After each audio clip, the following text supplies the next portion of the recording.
अनुभव करे प्रतिपल रंग पल दूर तुमसे,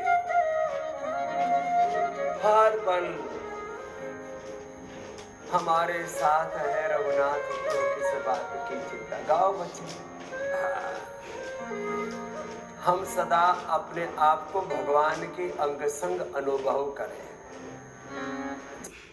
जब हमारी चिंताओं को भगवान स्वयं खुद ही करे, हमारी चिंता हमारा ध्यान खुद भगवान रख रहे, तो हम व्यर्थ की चिंताओं कुंठाओं में निराशा क्यों जी।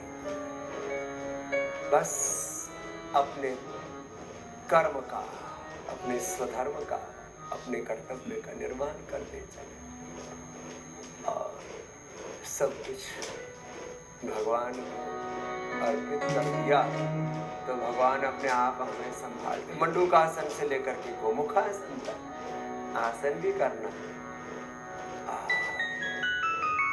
सरल सहजासन के साथ एडवांस आसन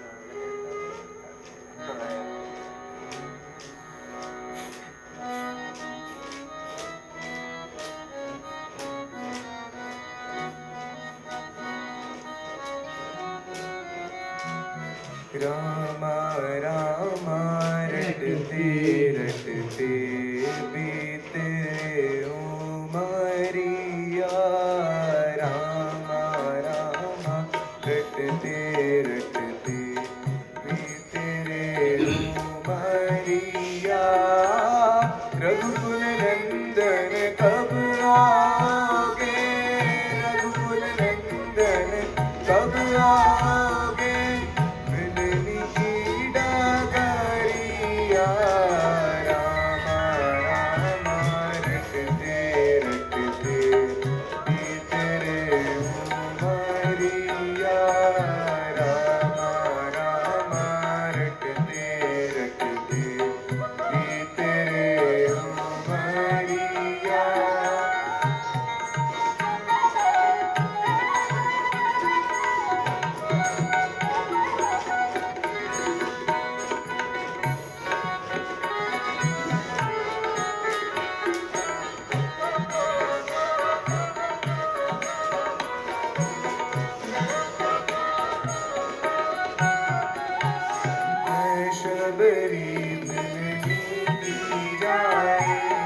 भजन भाव नहीं जानू रे, मैं शबरी जाई, भजन भाव नहीं जानू रे, राम तेरे दर्शन के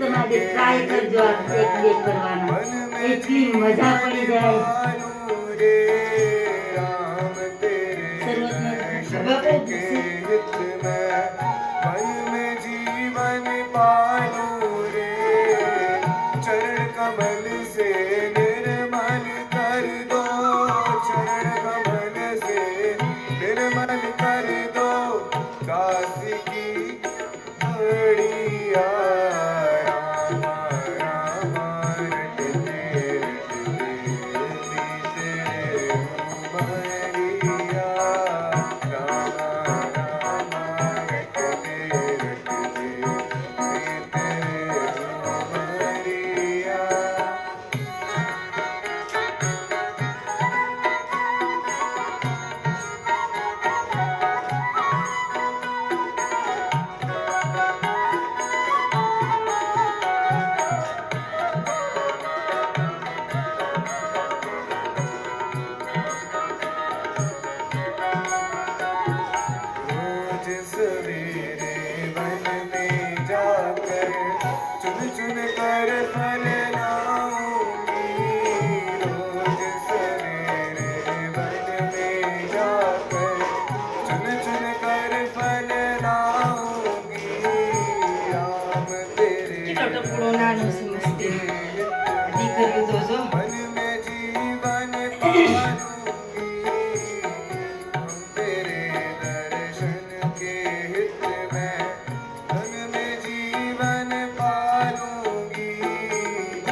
જીવવાની શરૂઆત હવે જ થઈ બસ. એ તો નીરસ લાગશે રસમય થઈ ગયું.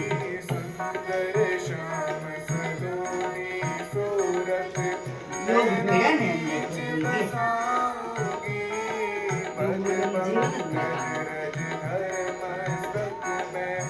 जीवन सफल बनाऊंगी पद पंकज रज घर मस्तक में जीवन सफल बनाऊंगी अब क्या प्रभु जी भूल गए हो अब क्या प्रभु जी भूल गए लो दास की खबरिया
चलो दोनों बच्चों को एक बार बहुत बहुत आशीर्वाद।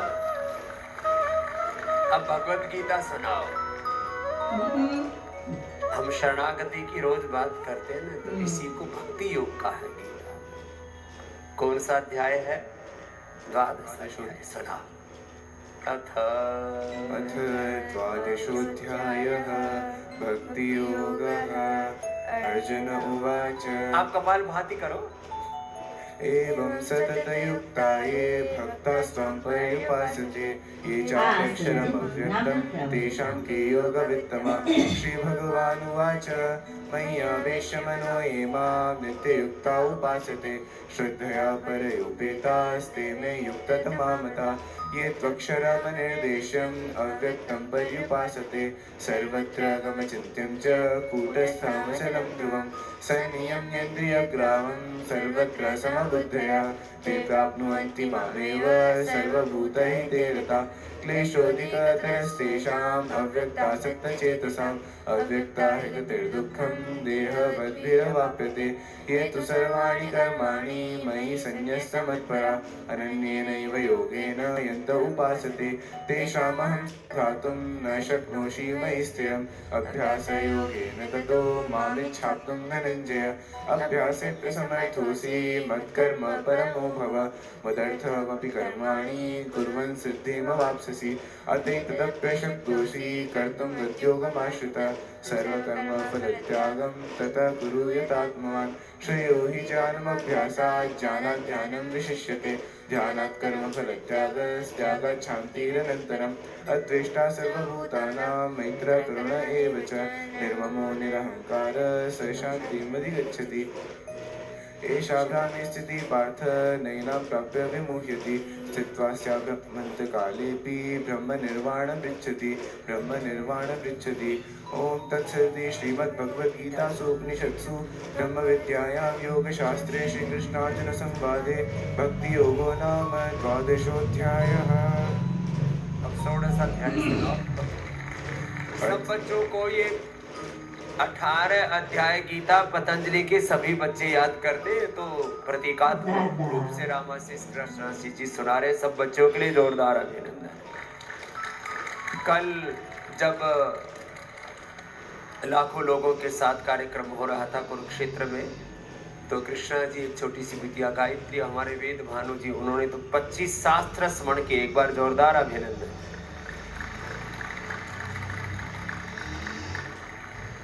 कुछ लोग सोचते हैं कि ये सब हमारी वेद विद्या तो तब प्राय हो गए। अभी भी इस सारी वेद विद्या को, इस सारी योग विद्या को ऋषियों की सारी विरासत को संभाले हुए पतंजलि, तो पतंजलि गुरुकुलम के लिए आचार्य कुलम पतंजलि यूनिवर्सिटी और भारतीय शिक्षा बोर्ड के लिए अभिनंदन है कि हम सनातन की परंपरा की पुरोधा बन करके उसके जीवंत विग्रह वाले रूप बन करके अब चौथी कक्षा में पढ़ रहे हैं। पूरी भगवत गीता याद की है, अष्टाध्यायी का भी 5वां अध्याय महीने में पूरी कर लेंगे 8 अध्याय। जिसने अष्टाध्यायी याद कर लिए, भगवत गीता याद कर लिए, फिर बच्चे पंचोपदेश याद करते हैं पूरा और पंचदर्शन याद करते हैं। कृष्णा जी ने भी पूरे 9 के 9 उपनिषद याद किए। कृष्णा जी के लिए भी, रामाशीष जी के लिए भी भागवत बड़े हो गए। ये रामाशीष जी बड़े भैया है, कृष्णाशीष जी छोटे हैं। और बचपन से ही इस गुरुकुलीय परंपरा में ढले अपने बच्चों को गुरुकुल में पढ़ाओ। उनके भीतर इतनी दिव्यता, इतनी सात्विकता, इतनी पवित्रता होगी। ये तो दैवी संपदा आपको सुनाते, ये तो यहाँ के प्रवेश करते ही, चलो सुनाओ बच्चों, प्रवेश के समय ही सब बच्चे यहीं से प्रारंभ करते हैं। और यही हमारी मूल मर्यादा, मूल सिद्धांत, हमारे आचरण के मूल तत्व है। ओम श्री परमात्मा अथ षोडशोऽध्यायः। श्रीभगवानुवाच अभयं सत्त्वसंशुद्धे ज्ञानयोगव्यवस्थिते અને કાલે કૃષ્ણ બનાવ્યો હતો. અહિંસા સત્યવક્રોધ જય શ્રી કૃષ્ણ બેન ઊભા રહેજો. ઉદ્દેશલોલુપ્તમ માધવમ ધીરચાપરમ તેજક્ષમાદિશોચમ અદ્રોણાતિમાનિતા ભવન્તિ સંપદમ દેવીમ અભિજાતસ્ય ભારત નમો ધર્મો વિભાગશ્ય येषमेव च अज्ञानं चाभिजातस्य पार्थ सम्पदमासुरीं दैवी सम्पद्विमोक्षाय निबद्धासुरीमता माशु च सम्पदं दैवीम् अभिजातस्य पाण्डव भूत सर्वलोकेऽस्मिन् दैव आसुर एव च दैवो विस्तरशत्रुत आसुरं पार्थ मे शृणु प्रवृत्तिं च निवृत्तिं च जनान् विदुरासुरा न शौचं नापि चाचारो न सत्यं तेषु विद्यते असत्यमाप्रतिष्ठं ते जगदाहुरीश्वरम् अपरस्परसम्भूतं किमन्यत् कामहेतुकम् एतां दृष्टिमवष्टभ्य नष्टात्मानोपबुद्धया प्रभवत्युग्रकर्माणः क्षयाय जगतो हिता काममाश्रित्य दुष्पूरं धर्ममानमनान्विता मोहाद्वेषा सद्ग्राहान् प्रवर्तन्ते शुचिव्रता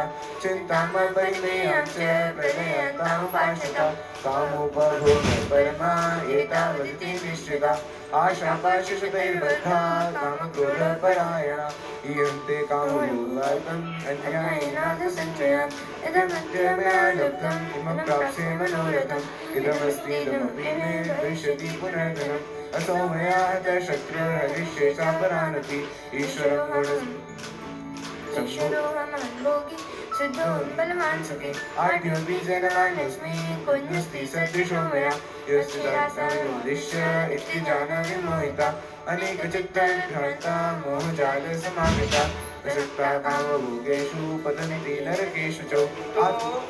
दैवी संपत्ति के साथ फिर ये बताए कि जो आसुरी भावना में जीते हैं उनके जीवन का ताना बाना कैसा होता है। तो बच्चों को प्रारंभ से ही बताते हैं, अशुभ से बचाते हैं, आसुरी संपत्ति से बचना और दैवी संपत्ति में प्रतिष्ठित होकर के जैसे श्रीमद् भगवत गीता में कहा है ऐसा जीना है। चलो 17वां अध्याय सुनाओ, फिर 18। अथ सप्तदशोऽध्यायः। अर्जुन उवाच ये शास्त्रविधिमुत्सृज्य युक्ते श्रद्धयान्विता तेषां निष्ठा तु का कृष्ण सत्त्वमाहोरजस्तमः। श्रीभगवानुवाच त्रिविधा भक्तिः शुद्धा त्रिविणां सा